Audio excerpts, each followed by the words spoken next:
KUPI juga menetapkan fatwa haram secara mutlak terhadap perusakan alam yang berakibat pada kemadharatan atau ketimpangan sosial, termasuk perusakan alam atas nama pembangunan atau yang saya katakan tadi, proyek-proyek tertentu dengan tujuan pembenaran menjadikan Indonesia sebagai negara maju. Hadir berupaya untuk menjembatani bagaimana agar isu lingkungan ini bisa membumi dan dekat dengan kita, bukan menjadi hal yang tabu atau asing. Dan isu lingkungan adalah sesuatu yang paling dekat kaitannya dengan kehidupan kita sebagai manusia. Assalamualaikum warahmatullahi wabarakatuh. Shalom, Om Swastiastu, Namo Buddhaya, salam kebajikan, salam sejahtera untuk kita semua. Teman-teman, kembali lagi dengan kami, Paham Perempuan. Dan Paham Perempuan kali ini ingin melakukan review buku kembali dengan judul buku yang tentunya sangat menarik yang teman-teman harus ketahui. Tapi sebelum kita melakukan review bukunya, teman-teman jangan lupa untuk melakukan subscribe di kanal YouTube kami di Paham Perempuan. Teman-teman bisa like, share, dan komen di kolom komentar kami ya. Nah teman-teman, untuk kali ini review buku yang akan kami sharingkan adalah berjudul Alam Semesta Rumah Kita, karya teman-teman kontributor di Mubadalah ID. Nah kurang lebih buku ini merupakan beberapa kumpulan artikel yang dibuat oleh para kontributor di Mubadalah ID. Kurang lebih untuk bukunya sendiri berjumlah 273 halaman. Dan ini merupakan cetakan pertama di bulan Februari tahun 2023. Nah, buku ini juga diterbitkan oleh Mubadalah ID. Dan kenapa kami tertarik untuk melakukan review buku terkait alam atau isu lingkungan? Mungkin akan saya berikan pengantar kenapa kita melakukan review buku dengan isu lingkungan. Teman-teman, isu lingkungan adalah isu yang isinya memang lintas batas, yang mana membahas terkait makhluk hidup yang ada di muka bumi ini, terkait udara, laut, dan darat tentunya. Nah, kenapa penting kita gencarkan terkait isu lingkungan ini? Karena jika berbagai permasalahan lingkungan ini tidak dicari solusinya, maka keberlangsungan atau fase makhluk hidup di muka bumi ini akan selesai atau akan mati. Jadi kita harus memiliki semangat lebih untuk mengejarkan isu lingkungan hari ini dan kedepannya, karena memang bertujuan untuk menanamkan rasa tanggung jawab terhadap individu, masyarakat, dan warga negara sebagaimana kita menduduki di bumi ini ya. Dan selain tanggung jawab, kita juga ngobrolin terkait isu lingkungan tujuannya untuk menyadarkan diri setiap pribadi bahwasannya menjaga lingkungan itu sangat penting, sama halnya membicarakan terkait kemanusiaan, karena memang berkesinambungan di kehidupan di dunia, khususnya di muka bumi ini. Nah, di sini ada beberapa yang ingin saya sampaikan juga. Sebelumnya ada pengantar yang dibawakan oleh editor dari Mubadalah ID, yakni Mbak Zahra Amin. Perlu saya sampaikan karena pengantar beliau ini cukup ngena menurut saya pribadi. Dengan judul pengantar adalah Mencintai dan Merawat Bumi Mulai dari Diri Sendiri. Mbak Zahra Amin bilang bahwasannya memulai tulisan ini dengan meminjam kalimat Mbak Hijrotul Maghfirah, salah satu tim penulis dalam modul panduan pendakwah isu lingkungan yang juga memang diterbitkan oleh Mubadalah ID. Nah, bahwa keterlibatan kita dalam gerakan-gerakan isu sosial lingkungan khususnya adalah kita tidak harus menjadi pionir yang auto gebrak-gebrak, ayo isu lingkungan itu penting, tetapi kita harus menjadi environmentalis sejati. Setidaknya dimulai dari kita sendiri, ada niatan dan kesadaran diri untuk mungkin belajar terkait apa pentingnya kita semangat untuk peduli terhadap lingkungan yang kita injak, alias muka bumi ini, seperti itu. Nah, kalau ngobrolin video kemarin kesetaraan gender sejak dalam pikiran pun sama terkait isu lingkungan. Jadi kita harus adil sejak dalam pikiran, kata Mbah Pram. Nah itu juga kita bisa aplikasikan memulai dari diri sendiri. Misalnya tindakan-tindakan sederhana yang mana kita sudah sadar dan peduli terhadap lingkungan, kita bisa memilih sampah organik dan non-organik, tidak membuang sampah sembarangan, dan meminimalisir sampah. Misalnya kita ketika bepergian atau nongkrong di kafe kita juga bawa tumbler. Jadi meminimalisir sampah-sampah plastik khususnya. Seperti itu. Nah, Mubadalah hadir berupaya untuk menjembatani bagaimana agar isu lingkungan ini bisa membumi dan dekat dengan kita. Bukan menjadi hal yang tabu atau asing terhadap setiap individu atau manusia. Lalu, kenapa sih paham perempuan mengangkat isu lingkungan? Karena keterlibatan perempuan dalam isu lingkungan masih sebagai second line atau pihak kedua, bukan pemeran utama. Nah, padahal dampak terbesar dari kerusakan lingkungan adalah perempuan dan anak-anak, sebagaimana yang pernah disampaikan Mbak Zaimatus Sa'diyah saat menjadi narasumber workshop penulisan modul argumentasi teologis isu lingkungan pada tahun 2022. Di sini juga disampaikan bahwasannya Mubadalah ID memiliki konsep Khalifatu fil Ard, yang mana narsum tadi Mbak Zaimatus Sa'diyah menjelaskan bahwasannya menggunakan narasi kitab karya Ibnu Arabi, sifat-sifat Allah itu ada Jamal dan Jalal. Jadi konteks seberapa penting perempuan juga ikut bergerak dalam isu lingkungan itu sangat penting. Karena memang dalam rangka untuk mengatasi kerusakan lingkungan. Ibnu Arabi juga menerangkan ketika manusia lahir di hadapan pada dua entitas feminim, yaitu Dzatullah dan yang kedua Al-Mar'ah atau ibunya. Sejak lahir kita itu sudah diperintahkan untuk berhadapan dengan dua entitas feminim, sehingga ini mengarahkan bahwa perempuan itu tidak hanya sebatas substansi fisik, tetapi memiliki nilai-nilai perempuan yang bisa direfleksikan dalam kehidupan kita sehari-hari. Nah, hal ini juga nampak pada sifat caring atau maskulin, bukan toksik yang maskulin, tetapi menjadikan laki-laki itu yang melindungi, dan itu dilakukan secara bersama-sama sebagaimana yang terjadi dalam komunitas yang sudah ada, yang dulu mungkin dikenal sebagai Kartini Kendeng. Dan di sini juga disampaikan oleh Mbak Zahra Amin bahwasanya teman-teman Mubadalah itu memiliki mandat dakwah KUPI. Kalau teman-teman sudah tahu atau belum tahu, KUPI itu adalah Kongres Ulama Perempuan Indonesia, yang mana founder dari Mubadalah adalah Pak Kiai Dr. Fakihuddin Abdul Qadir. Beliau menyampaikan di modul pengantar ekologi di hasil KUPI tadi, bahwasannya di KUPI yang mana dilakukan pertama kali di tahun 2017 itu sudah terlibat dengan kerja-kerja untuk menumbuhkan harapan ini. Harapan ini ya terkait isu sosial perempuan ataupun isu lingkungan atau peduli lingkungan. Nah, problem kerusakan alam ini cukup besar dan memanggil keterlibatan semua pihak. Seperti yang saya bilang tadi, bahwasanya isu lingkungan sama juga dengan pentingnya isu kemanusiaan yang harus kita gencarkan, karena isu lingkungan adalah tempat kita hidup. Jadi bagaimana caranya kita tetap menjaga dan meneruskan agar generasi kedepannya bisa tetap menikmati apa yang sudah ada di muka bumi ini. Seperti itu, teman-teman. Nah, kita lanjut. Di sini disampaikan juga ada beberapa macam ikhtiar kecil dari teman-teman Mubadalah ID terkait artikel dengan tema lingkungan ini, yang mana tugas dari teman-teman Mubadalah adalah melakukan pencegahan kerusakan, penanganan dan perawatan alam secara berkelanjutan, dan memberikan sosialisasi terkait ini tuh adalah tanggung jawab bersama kita semua, bukan hanya beberapa pihak saja. Dan isu lingkungan adalah sesuatu yang paling dekat kaitannya dengan kehidupan kita sebagai manusia. Jadi kalau ngobrolin isu lingkungan juga sama halnya terkait pentingnya, seperti video-video sebelumnya, ngobrolin seks dan gender, ataupun parenting, pola asuh, atau pendidikan kepada anak. Jadi penerapan peduli lingkungan itu harus diberikan sejak dini.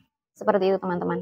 Nah, teman-teman, karena buku ini merupakan kumpulan artikel dari beberapa kontributor di Mubadalah ID, jadi memang banyak sekali yang dibahas di sini, tapi saya informasikan poin-poin penting di daftar isinya ya.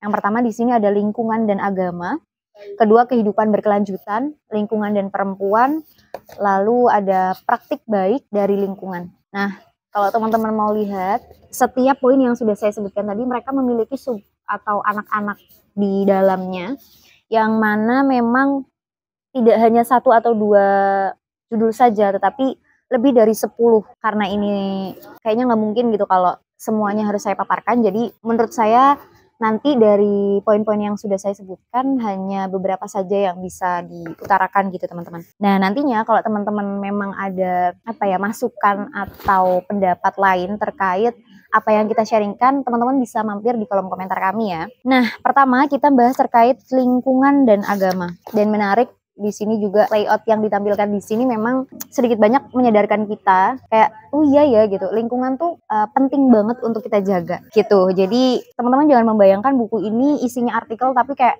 jurnal atau kaku, tetapi ini sangat friendly dan enak banget dibacanya.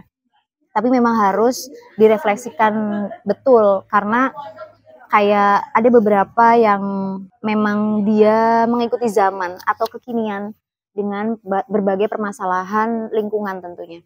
Nah, pertama ini lingkungan dan agama dibawakan oleh saudara Miftahul Huda, salah satu kontributor di Mubadalah ID. Dia memberikan judul Membumikan Diskursus Perubahan Iklim dan Mengakui Pengalaman yang Terpinggirkan untuk Climate Action. Nah, di sini dibahas terkait perihal perubahan iklim atau krisis iklim yang semakin mencuat atau sering banget kita temui di media sosial terkait kerusakan-kerusakan alam gitu. Nah, di sini itu dia ngebahas terkait konferensi perubahan iklim PBB di tahun 2021 yang ke-26. Singkatannya COP26, dan ada pembahasan terkait Group of 20 atau G20, yang mana G20 ini adalah kelompok kerjasama multilateral strategis ekonomi internasional yang beranggotakan negara-negara dengan perekonomian besar di dunia. Negara apa aja? Negara yang meliputi negara maju dan negara berkembang. Nah, dalam hal ini dia menyampaikan bahwasannya isu-isu yang terjadi jadi cakupannya nggak cuma di Indonesia tapi di dunia gitu kan. Kampanye pelepasan emisi karbon ke atmosfer bumi yang menjadi kontributor perubahan iklim. Sehingga perlu mengurangi atau menemukan alternatif untuk mengurangi aktivitas penyumbang emisi karbon. Dan pembahasan terkait perubahan iklim ini akhirnya menjadi milik korporasi dan pengusaha demi kepentingan ekonomi.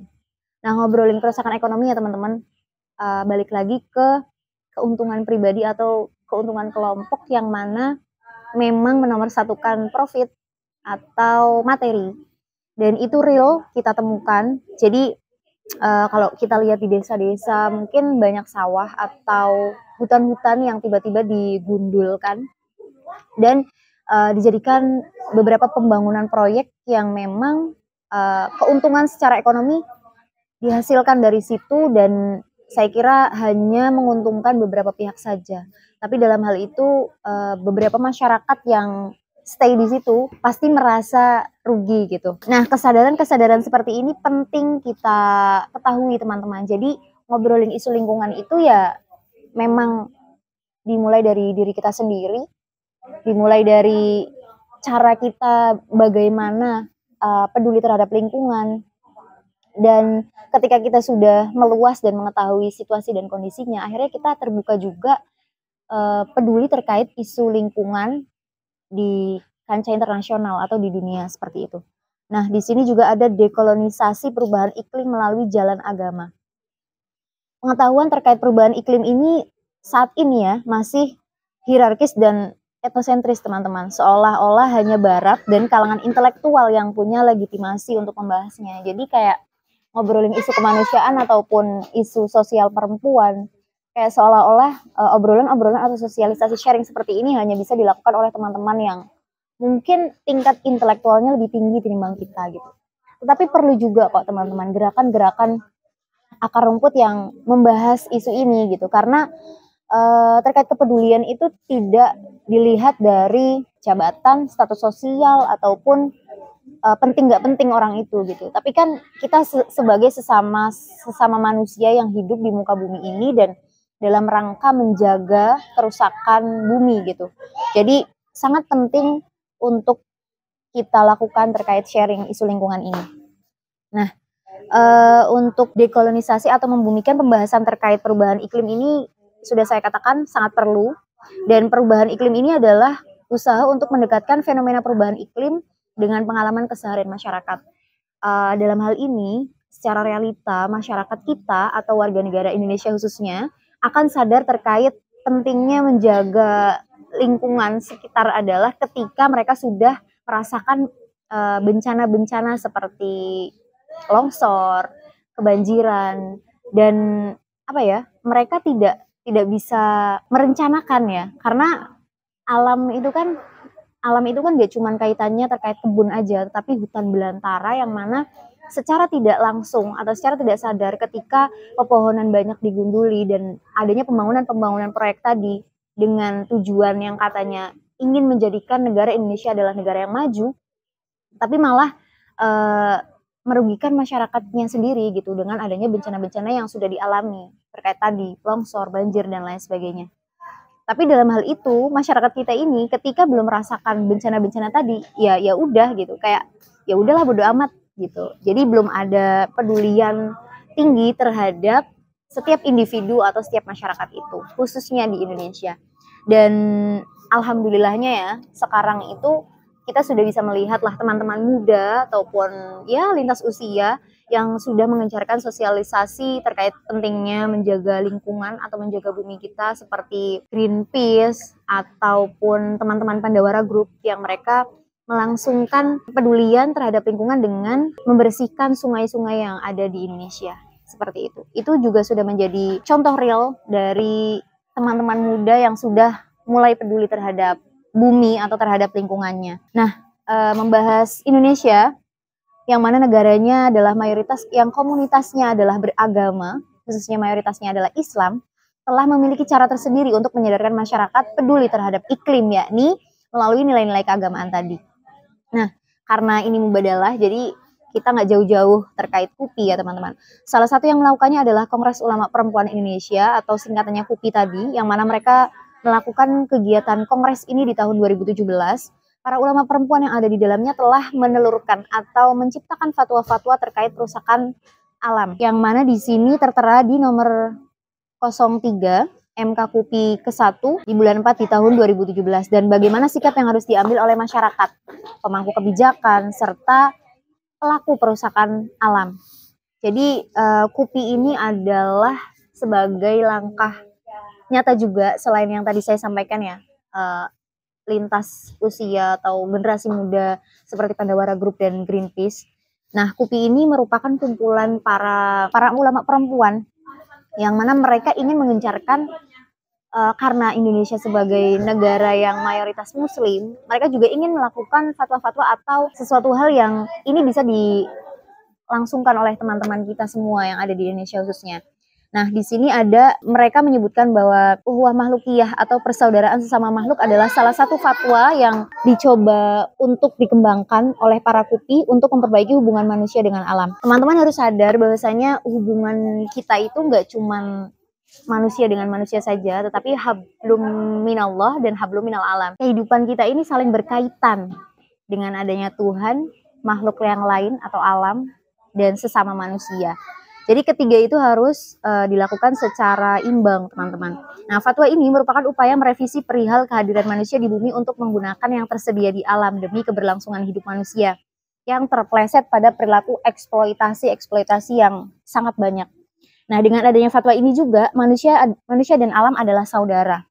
Dan diciptakannya manusia di bumi adalah untuk mengemban amanat Allah sebagai penjaga keberlangsungan alam semesta, bukan untuk mengeksploitasi atau merusaknya.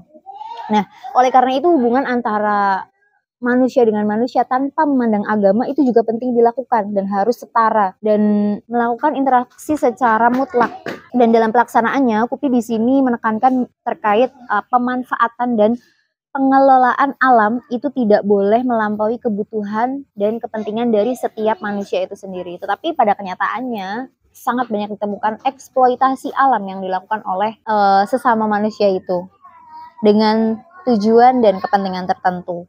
Nah, dalam hal ini, KUPI juga menetapkan fatwa haram secara mutlak terhadap perusakan alam yang berakibat pada kemadrotan atau ketimpangan sosial, termasuk perusakan alam atas nama pembangunan atau yang saya katakan tadi, proyek-proyek tertentu dengan tujuan pembenaran menjadikan Indonesia sebagai negara maju.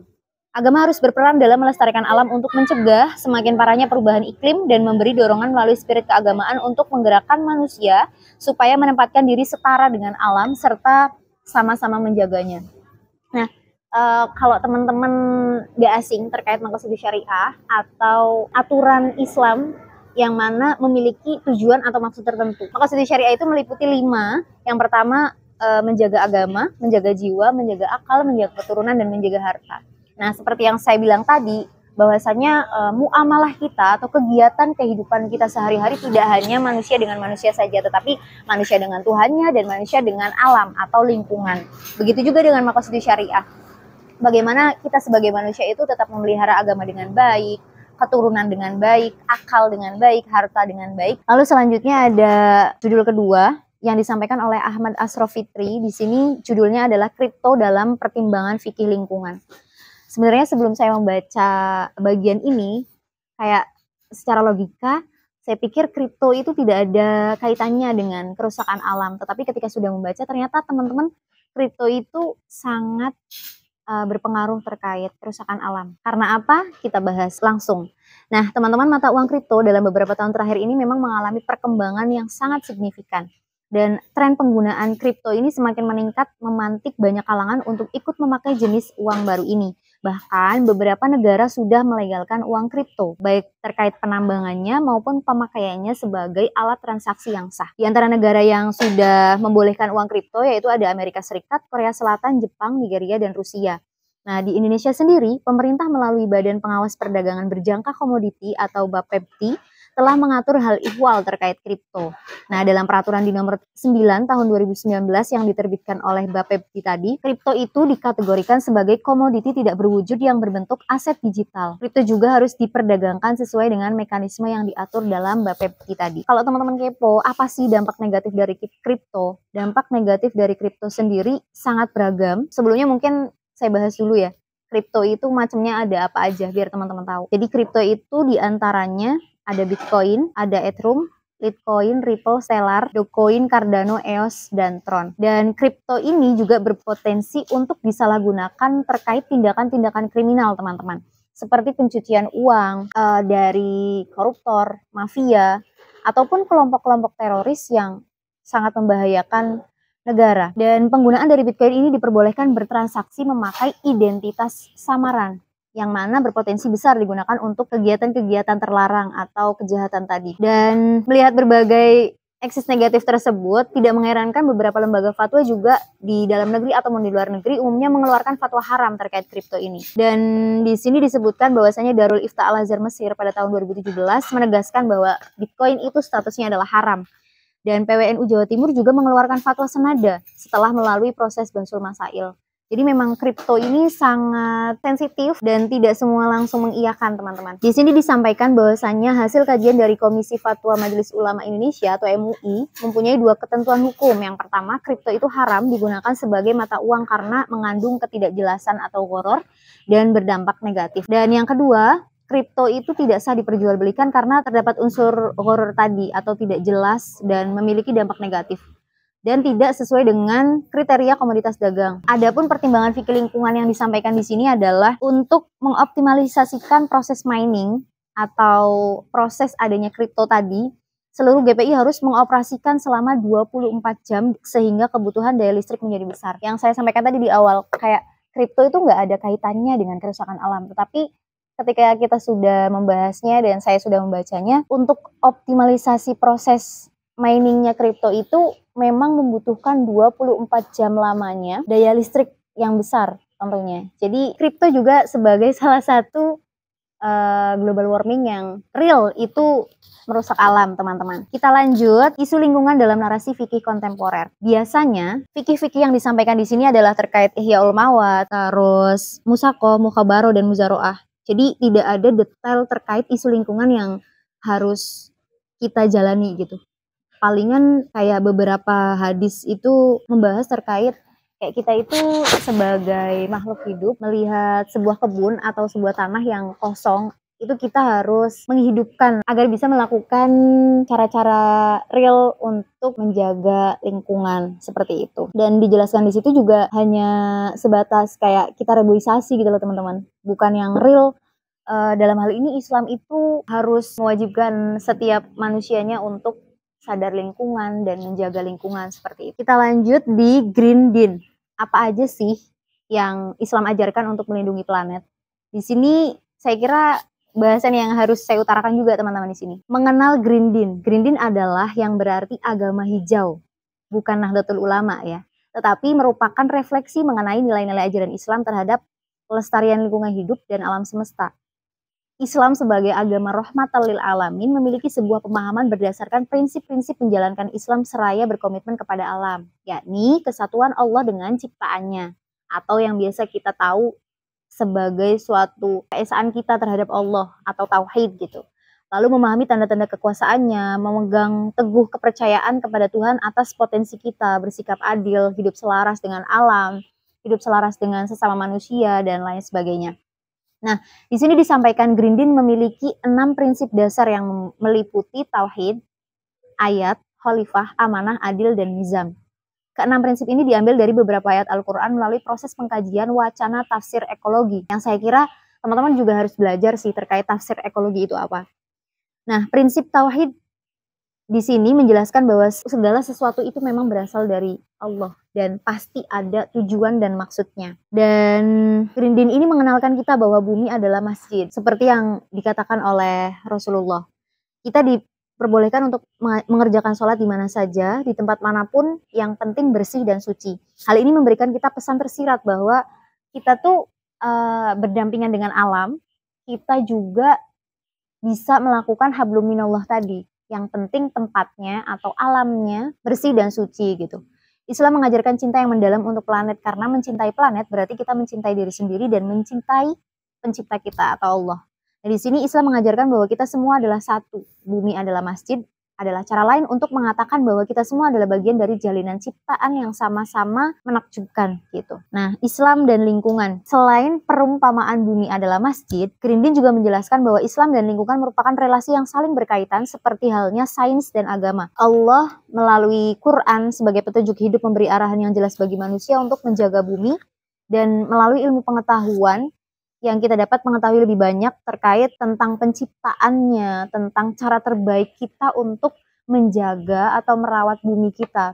Bahkan sains juga tertulis di dalam Al-Quran seperti gambaran pertemuan dua laut yang memiliki jenis air yang berbeda, tapi tidak campur gitu. Lalu menjelaskan mengenai daur air hingga perkembangan manusia dari janin. Islam juga sangat menjunjung tinggi nilai-nilai pelestarian alam dan lingkungan baik yang ada di darat dan lautan. Sepanjang saya membaca buku ini, kayak sederhananya saya mengilustrasikan bahwasanya kita sebagai manusia ketika kita tidak memiliki air aja, itu tuh udah kelabakan gitu kan. Kayak hidup nih gak ada tenang-tenangnya, karena pokok dari keseharian kita itu air itu sangat diperlukan ya kan.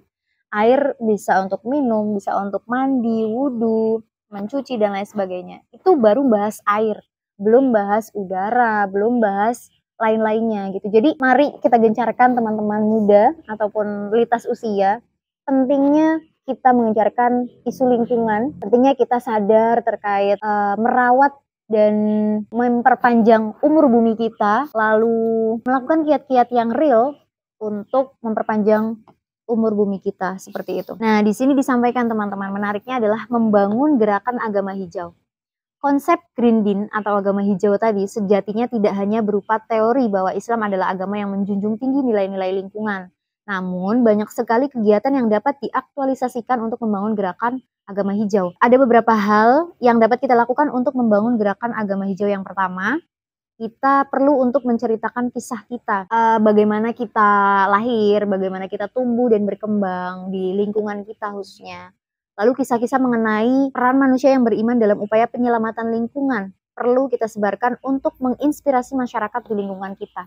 Contoh-contoh kecil saja, kita bisa memilah dan memilih sampah organik dan non-organik, lalu kita tidak membuang sampah sembarangan, kita meminimalisir sampah-sampah plastik, dan lain sebagainya. Itu merupakan salah satu contoh real bahwa kita peduli terhadap lingkungan kita atau terhadap bumi kita. Dan gencaran dari membangun gerakan agama hijau adalah pengelolaan sampah yang organik dan non-organik tadi, dan ada di setiap pesantren saat ini sudah berlangsung dilakukan terkait pengelolaan sampah yang organik. Jadi ada ekoenzim, lalu ada pelestarian maggot. Jadi pengelolaan sampah ini bisa dilakukan tidak hanya mungkin dijadikan sesuatu hal yang bisa diprofitkan ya atau diperdagangkan. Misal pengelolaan sampah plastik kita jadikan gantungan kunci atau piagam-piagam dan lain sebagainya. Belum lagi sampah plastik yang bisa dijadikan tas dan lain sebagainya. Nah, ini hari ini sebuah prestasi perkembangan kita sebagai sesama manusia. Beberapa pesantren khususnya di Kabupaten Cirebon sudah melakukan pengelolaan sampah terkait tadi perkembangbiakan maggot dan pembuatan ekoenzim. Itu sangat manfaat teman-teman. Kalau teman-teman kepo apa itu ekoenzim dan perkembangbiakan maggot, bisa langsung search aja di Google ya.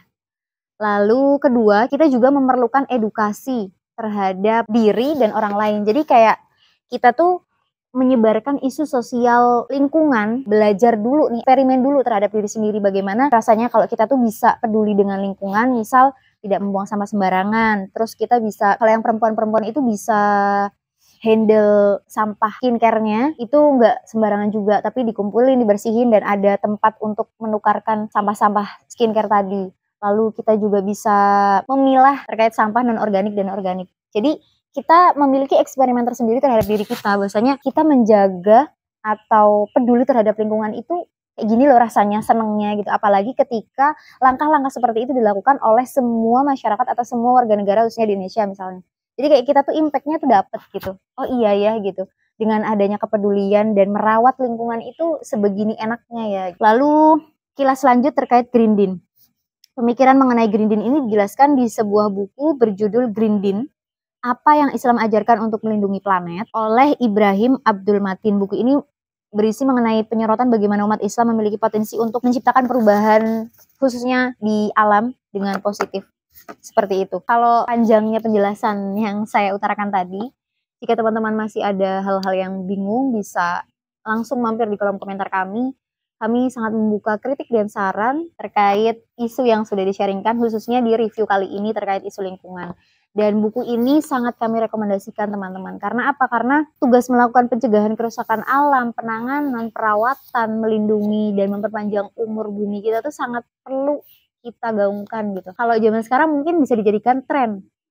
Keren banget sih gitu, anak-anak muda peduli lingkungan. Kayak contoh realnya Pandawara Group dan lain sebagainya. Langsung aja teman-teman bisa beli buku ini dan langsung baca, ataupun teman-teman bisa melihat artikel-artikel yang ada di dalam buku ini di akun atau website Mubadalah ID. Buku ini tuh nggak cuman ngomongin keselarasan manusia dengan alam aja gitu, atau manusia dengan agama aja, atau misal mayoritas orang Indonesia adalah muslim, jadi kayak matokin kalau orang Islam untuk merawat bumi itu seperti apa, enggak. Di sini memang dijelaskan isu lingkungannya tidak hanya di Indonesia, tapi di dunia juga secara global, dan mengatasnamakan bumi, bukan hanya lingkungan Indonesia aja gitu, bukan hanya negara Indonesia aja. Jadi pandangan terkait isu-isu yang digencarkan di artikel oleh teman-teman kontributor di sini sangat merefleksikan pikiran dan semua pergerakan kita lah gitu. Jadi teman-teman langsung aja untuk membaca bukunya, gak bakal nyesel, tapi bakal diajak untuk berpikir dan melakukan aksi yang nyata terkait peduli terhadap lingkungan. Mungkin itu saja yang dapat kami sampaikan, kurang lebihnya mohon maaf. Dan jangan lupa teman-teman untuk subscribe di kanal YouTube kami di Paham Perempuan. Teman-teman bisa mampir di kolom komentar, bisa like dan share video-video yang bermanfaat ini. Semoga bisa terus melangsungkan isu-isu yang sama pentingnya dengan isu kemanusiaan. Salam perempuan berdaya, walafiminkum, wassalamualaikum warahmatullahi wabarakatuh.